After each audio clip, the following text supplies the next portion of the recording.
Assalamualaikum warahmatullahi wabarakatuh. Selamat datang dalam ruang perenungan ini. Sebelum kita menyelami lebih dalam mengenai fenomena Satrio Piningit dalam tajuk, ketika kata tak lagi sejalan dengan makna, saya mengajak Anda untuk memberikan dukungan dengan menekan tombol subscribe dan like. Hal ini sangat berarti agar pesan-pesan kebijaksanaan ini dapat menjangkau lebih banyak jiwa yang sedang mencari arah. Disclaimer: narasi ini disusun sebagai bentuk refleksi filosofis dan kultural.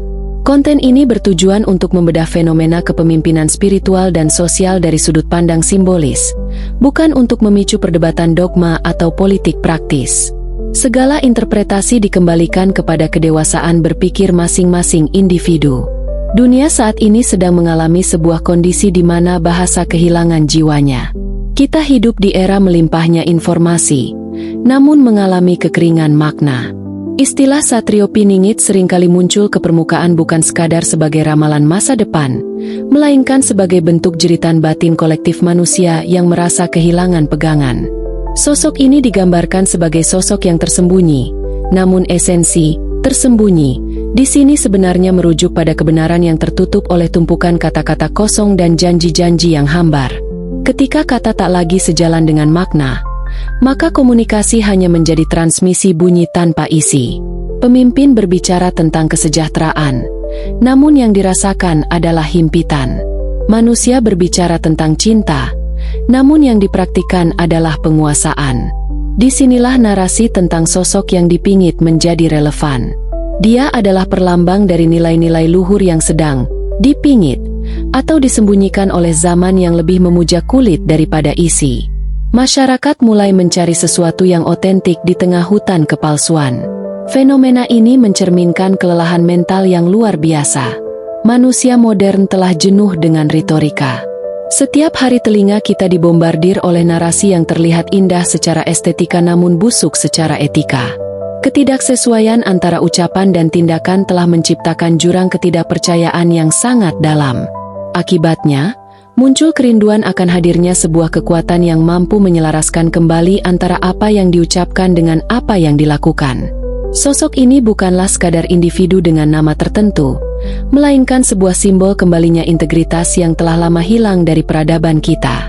Piningit atau tersembunyi juga bermakna bahwa kebenaran sejati tidak pernah dipamerkan di panggung-panggung penuh lampu sorot. Kebenaran bekerja dalam senyap, dalam kesunyian yang dalam, jauh dari riuh rendah tepuk tangan manusia. Saat ini, banyak yang mengaku-ngaku sebagai pembawa solusi, namun tindakannya justru menambah beban penderitaan. Inilah saat di mana makna telah dikhianati oleh kata. Kata-kata indah hanya dijadikan alat pemikat untuk kepentingan pribadi atau kelompok tertentu, sehingga esensi kemanusiaan itu sendiri terpinggirkan ke sudut-sudut gelap sejarah. Keadaan ini membawa kita pada sebuah refleksi. Apakah kita sedang menunggu sosok dari luar, ataukah kita sedang diajak untuk membangkitkan sang tersembunyi di dalam diri kita masing-masing? Keselarasan antara pikiran, perkataan, dan perbuatan adalah kunci utama untuk keluar dari krisis makna ini. Selama kita masih membiarkan bibir berucap manis sementara hati menyimpan duri, maka kita tetap berada dalam kegelapan. Penantian akan sosok penyelamat sebenarnya adalah cermin dari ketidakberdayaan kita untuk menjadi jujur pada diri sendiri. Kita mendambakan seseorang yang mampu membawa cahaya, namun seringkali kita sendiri yang menutup jendela agar cahaya itu tidak masuk dan mengganggu zona nyaman kita yang palsu. Memasuki tahap awal ini, kita harus menyadari bahwa perubahan besar selalu dimulai dari pembenahan makna. Kita perlu membersihkan kata-kata kita dari debu kebohongan. Kita harus mengembalikan kehormatan bahasa sebagai jembatan rasa, bukan sebagai pagar pembatas. Hanya dengan cara itulah, sosok yang selama ini tersembunyi di balik kabut ketidakpastian akan mulai menampakkan jejaknya melalui tindakan-tindakan nyata yang membawa kedamaian bagi segenap alam tanpa perlu banyak bicara. Setelah kita menyadari bahwa dunia sedang mengalami krisis makna, langkah selanjutnya adalah memahami bagaimana proses pingit itu bekerja. Dalam kesunyian yang mendalam, terjadi sebuah proses penyaringan yang sangat ketat. Sesuatu yang tersembunyi tidak berarti diam tanpa aktivitas. Justru dalam ketersembunyian itulah karakter sejati ditempa. Bayangkan sebuah benih yang harus terkubur dalam kegelapan tanah sebelum akhirnya mampu menembus permukaan sebagai pohon yang kokoh. Demikian pula dengan nilai-nilai kebenaran yang saat ini seolah terkubur oleh hiruk-pikuk keduniawian. Pencarian akan makna sejati mengharuskan seseorang untuk berani meninggalkan panggung sandiwara. Di tahap ini, ujian integritas menjadi sangat krusial. Integritas bukan sekadar kejujuran di depan orang banyak, melainkan kesetiaan pada prinsip saat tidak ada satupun mata yang melihat. Ketika kata tak lagi sejalan dengan makna, banyak orang terjebak dalam pencitraan. Mereka sibuk membangun kulit yang indah agar terlihat seperti penyelamat, namun di dalamnya kosong melompong. Sosok yang benar-benar dipingit oleh keadaan justru adalah mereka yang sedang melepaskan diri dari segala atribut palsu tersebut. Kesunyian adalah guru yang paling jujur. Dalam kesunyian, kita tidak bisa lagi berbohong pada diri sendiri. Semua topeng yang kita gunakan untuk menyenangkan orang lain atau untuk meraih kekuasaan akan luluh lantah. Inilah fase pembersihan jiwa, di mana ego harus ditundukkan agar esensi kemanusiaan yang murni dapat muncul. Tanpa melalui proses ini, seseorang hanya akan menjadi pemimpin yang menambah beban sejarah, bukan yang meringankannya. Kebanyakan manusia takut akan kesunyian karena di sanalah mereka harus berhadapan dengan dosa dan kegagalan mereka sendiri tanpa ada pembelaan kata-kata. Namun, bagi jiwa yang sedang ditempa, kesunyian adalah laboratorium kebijaksanaan. Disinilah makna-makna yang selama ini terdistorsi mulai disusun kembali. Kata, adil, tidak lagi menjadi slogan politik, melainkan menjadi denyut nadi dalam setiap tarikan napas. Kata, kasih, bukan lagi komoditas retorika, melainkan tindakan nyata yang tidak mengharap imbalan. Ujian integritas ini memastikan bahwa saat waktunya tiba untuk muncul ke permukaan, sang pembawa pesan tidak akan lagi goyah oleh godaan harta, tahta, maupun pujian manusia yang fana. Proses ini sangat berat karena menuntut pengorbanan yang luar biasa. Seseorang harus rela dianggap tidak ada, dianggap gagal, atau bahkan dilupakan oleh zaman. Kehilangan pengakuan adalah bentuk kematian ego yang paling menyakitkan, namun sekaligus merupakan pintu gerbang menuju kelahiran kembali yang lebih bermakna. Mereka yang mampu melewati fase ini adalah mereka yang telah berhasil menyelaraskan batinnya dengan hukum alam semesta yang abadi. Mereka tidak lagi berbicara untuk didengar, tetapi berbicara karena kebenaran memang harus dinyatakan melalui lisan mereka. Dunia mungkin sedang mencari-cari di mana letak kekuatan besar yang dijanjikan dalam ramalan kuno tersebut. Padahal, kekuatan itu sedang tumbuh di tempat-tempat yang paling tidak disangka, di hati manusia-manusia yang telah selesai dengan urusan pribadinya. Tahap ini adalah tentang pembuktian bahwa kualitas lebih utama daripada kuantitas. Sejuta kata manis tidak akan pernah bisa menggantikan satu tindakan yang berlandaskan ketulusan. Ketika integritas telah menjadi pakaian jiwa, maka kata dan makna akan kembali menyatu secara alamiah tanpa perlu dipaksakan.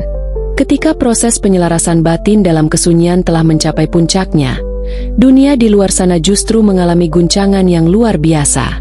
Tahap ini ditandai dengan fenomena di mana tatanan lama mulai runtuh karena fondasinya yang keropos.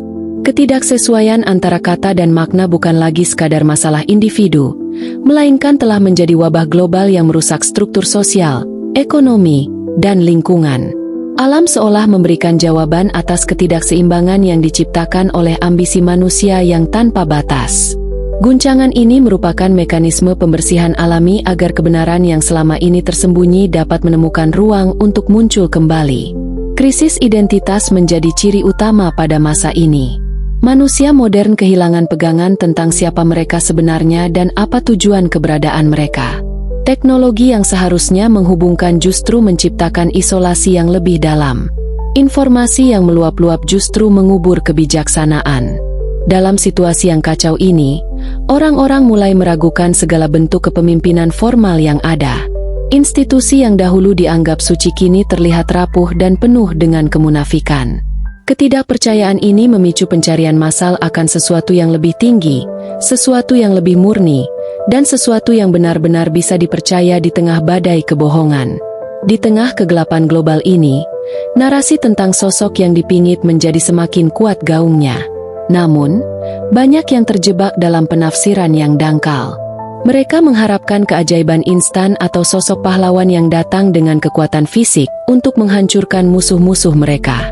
Padahal, goncangan alam dan krisis identitas ini bertujuan untuk memaksa manusia menoleh ke dalam diri mereka sendiri.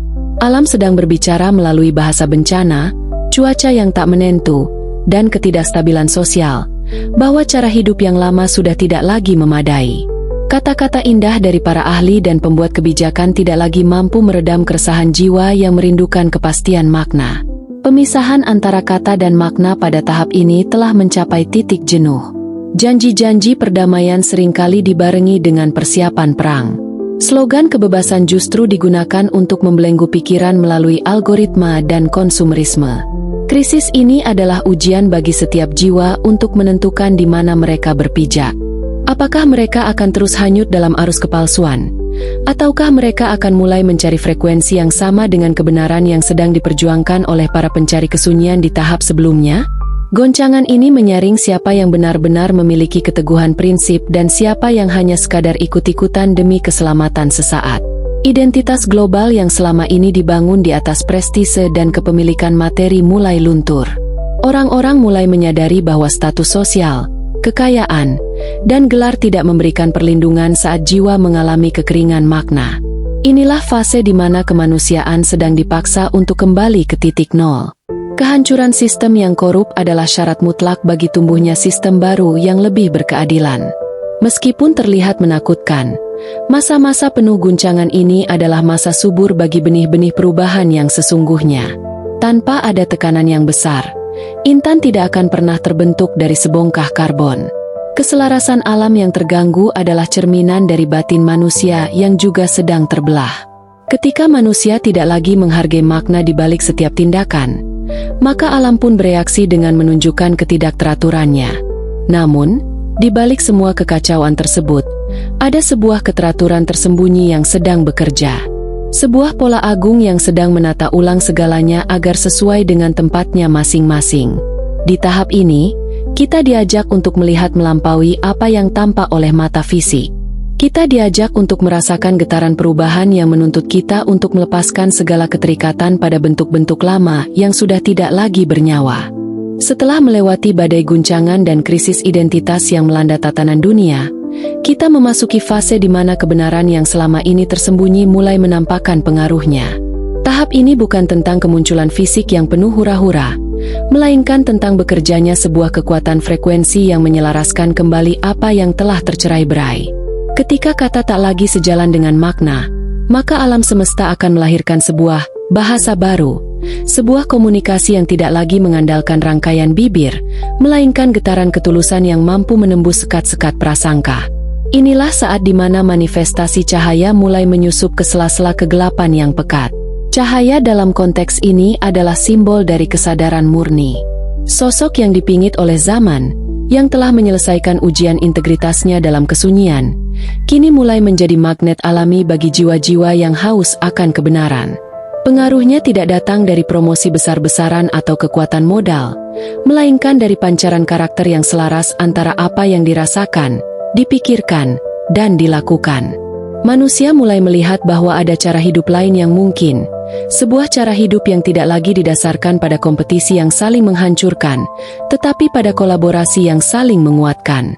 Inilah manifestasi nyata dari nilai-nilai luhur yang selama ini dianggap hanya sebagai mitos atau dongeng belaka. Pada tahap ini, kepalsuan akan rontok dengan sendirinya.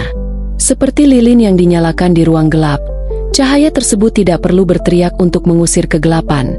Kegelapan akan surut secara alami karena kehadirannya.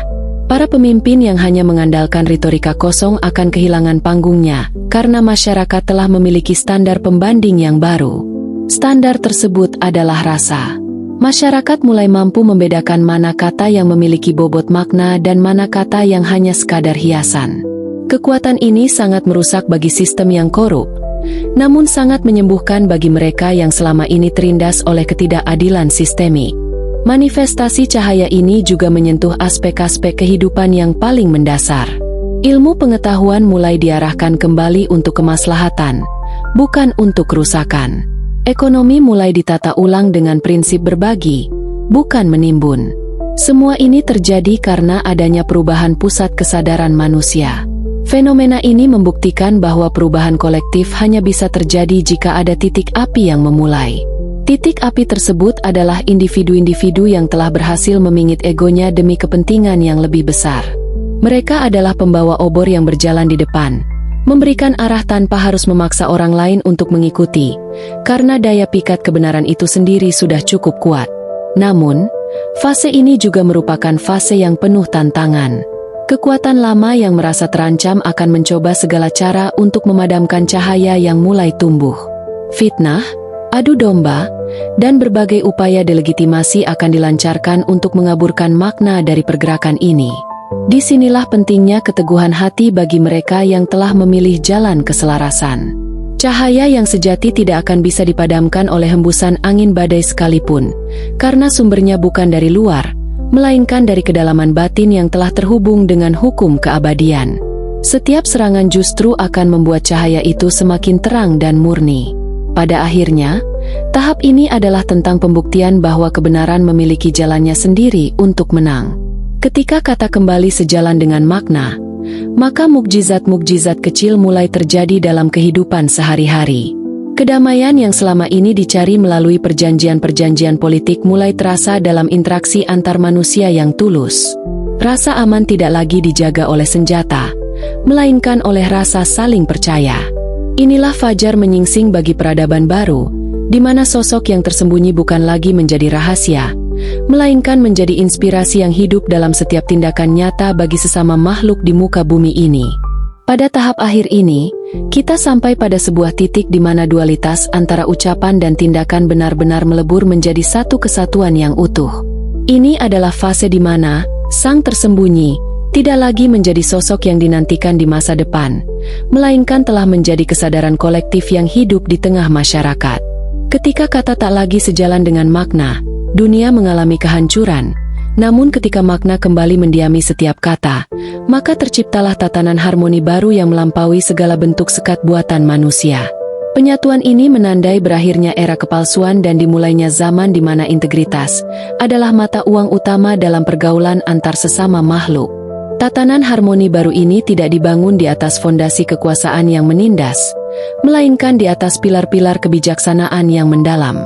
Kepemimpinan dalam fase ini tidak lagi diperebutkan melalui kompetisi yang berdarah-darah, melainkan diberikan secara alami kepada mereka yang memiliki kemurnian hati.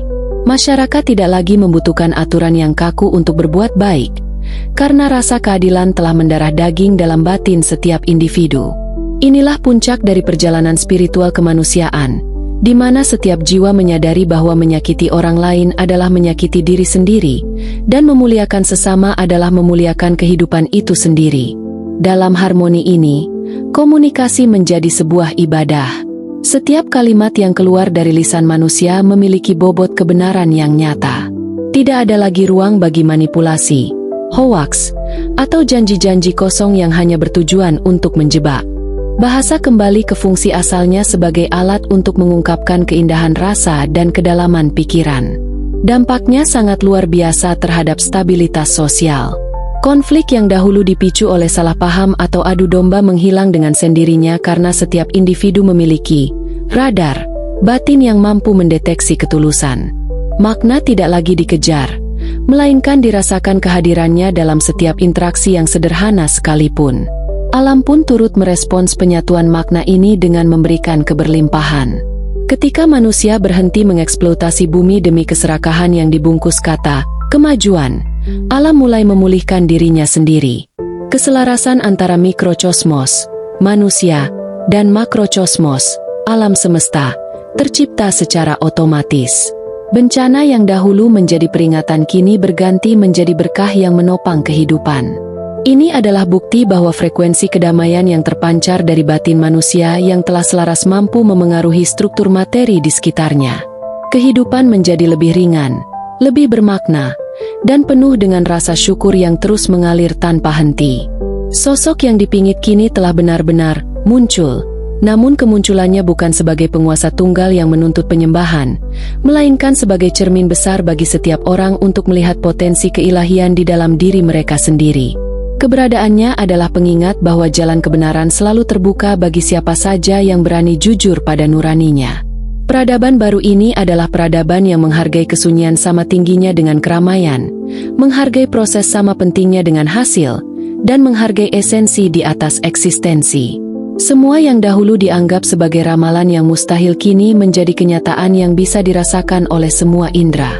Sebagai penutup, kita diajak untuk memahami bahwa perjalanan menuju penyatuan kata dan makna adalah perjalanan abadi setiap jiwa. Kita tidak perlu menunggu waktu tertentu untuk memulai perubahan. Setiap saat adalah kesempatan untuk menjadi sosok yang selaras. Dengan mengakhiri tahap kelima ini, kita diharapkan mampu membawa semangat kejujuran dan integritas ini ke dalam kehidupan nyata. Mari kita menjadi pembawa damai di lingkungan terkecil kita, agar harmoni yang kita dambakan segera mewujud secara utuh di seluruh penjuru bumi.